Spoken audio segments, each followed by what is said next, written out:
सदस्यता का भ्रम, संघर्ष का पतन और नेतृत्व की विफलता। आखिर भारतीय कम्युनिस्ट पार्टी बिहार इस मोड़ पर कैसे पहुंची? नमस्कार साथियों, मैं हूं सुनिधि और आप देख रहे हैं राम या वाम।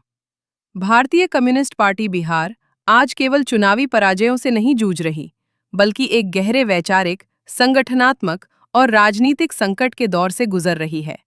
सबसे बड़ी चिंता हार नहीं है, बल्कि यह है कि हार के वास्तविक कारणों पर गंभीर आत्ममंथन की संस्कृति लगातार कमजोर पड़ती दिखाई देती है।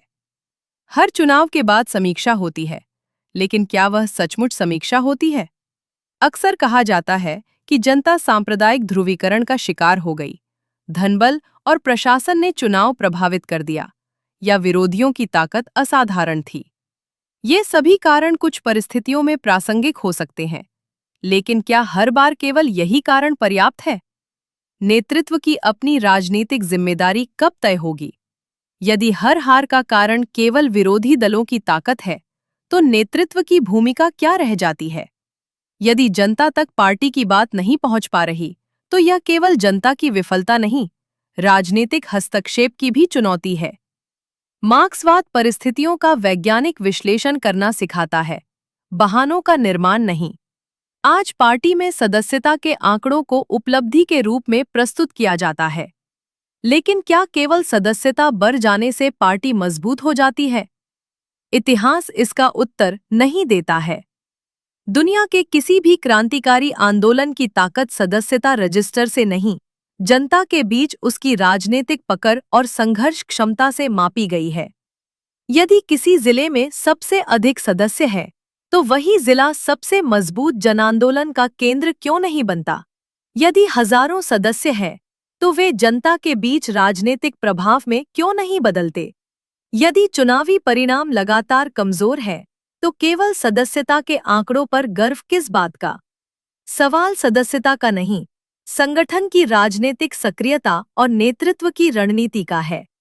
दूसरा तर्क दिया जाता है कि पार्टी के पास संसाधनों की कमी है, लेकिन कम्युनिस्ट आंदोलन का इतिहास बताता है कि बड़े परिवर्तन कभी धन के बल पर नहीं हुए। बोल्शेविकों ने पूंजीपतियों की तिजोरियों के सहारे सत्ता नहीं जीती थी। दुनिया के मजदूर आंदोलनों ने कॉरपोरेट फंडिंग के भरोसे इतिहास नहीं बदला था। उनकी सबसे बड़ी पूंजी जनता का विश्वास, संगठित संघर्ष और नेतृत्व का साहस था।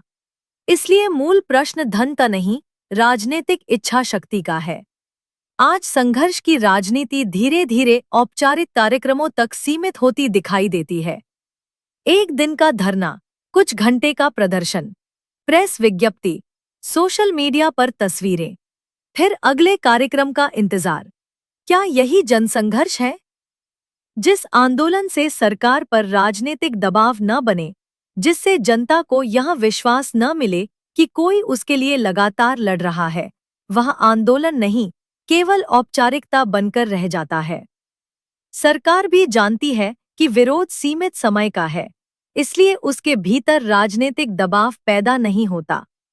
कैडर राजनीति का उद्देश्य केवल सदस्यता अभियान चलाना या सम्मेलन आयोजित करना नहीं था। लेनिन ने कैडर पार्टी इसलिए नहीं बनाई थी कि कार्यकर्ता केवल निर्देशों का पालन करें।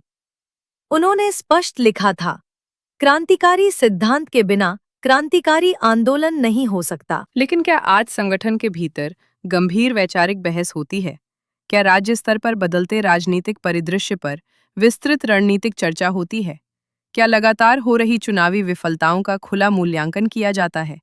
क्या नेतृत्व स्वयं अपनी कार्यप्रणाली की समीक्षा करता है?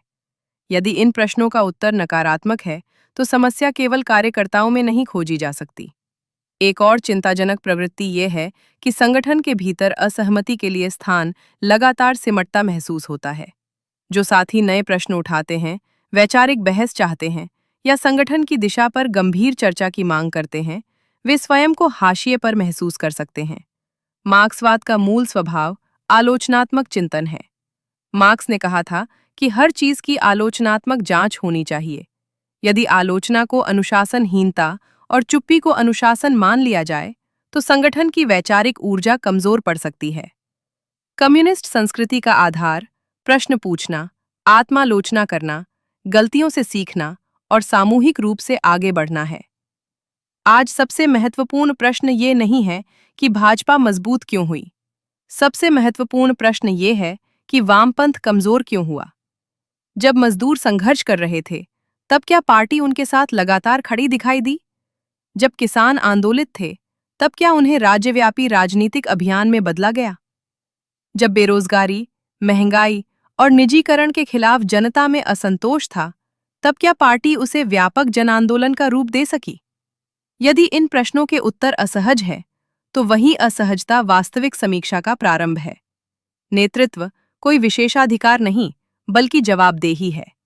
यदि रणनीति लगातार विफल हो, यदि जनाधार सिकुड़ता जाए, यदि संगठनात्मक सक्रियता घटती जाए और यदि संघर्ष कमजोर पड़ते जाएं, तो नेतृत्व की राजनीतिक समीक्षा भी उतनी ही आवश्यक है जितनी कार्यकर्ताओं की। यही लोकतांत्रिक केंद्रीयतावाद की मूल भावना है। जवाबदेही नीचे से ऊपर तक सबकी।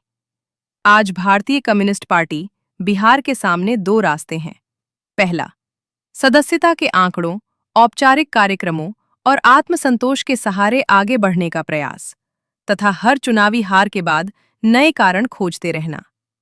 दूसरा, ईमानदार आत्मालोचना, नेतृत्व की कार्यशैली की समीक्षा, वैचारिक बहस को पुनर्जीवित करना, जनता के बीच सतत संघर्ष खड़ा करना और संगठन को फिर से जन आंदोलन का केंद्र बनाना। इतिहास गवाह है कि कम्युनिस्ट पार्टियां केवल सम्मेलनों से मजबूत नहीं होती, वे संघर्ष से मजबूत होती हैं। वे सदस्यता रजिस्टर से नहीं, जनता के विश्वास से खड़ी होती हैं। वे नारों से नहीं, निरंतर राजनीतिक हस्तक्षेप से अपना स्थान बनाती हैं।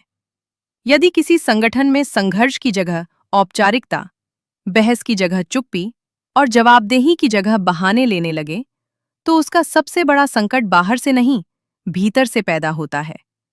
अब प्रश्न केवल नेतृत्व के सामने नहीं है। प्रश्न हर उस कार्यकर्ता के सामने है जो मानता है कि कम्युनिस्ट पार्टी का उद्देश्य केवल अस्तित्व बनाए रखना नहीं, बल्कि समाज परिवर्तन की ऐतिहासिक भूमिका निभाना है। फैसला अंततः कार्यकर्ताओं को ही करना होगा। क्या पार्टी सदस्यता रजिस्टरों में सिमटती जाएगी, या फिर एक बार फिर संघर्ष, वैचारिक स्पष्टता और जनता के भरोसे की राह पर लौटेगी? लाल सलाम। कम्युनिस्ट पार्टी जिंदाबाद। शुद्धिकरण अभियान समिति जिंदाबाद। हैशटैग शुद्धिकरण_अभियान। हैशटैग राम_या_वाम। हैशटैग आत्मालोचना_जरूरी_है। हैशटैग नेतृत्व_की_जवाबदेही। हैशटैग संगठन_से_संघर्ष_तक। हैशटैग कैडर_पार।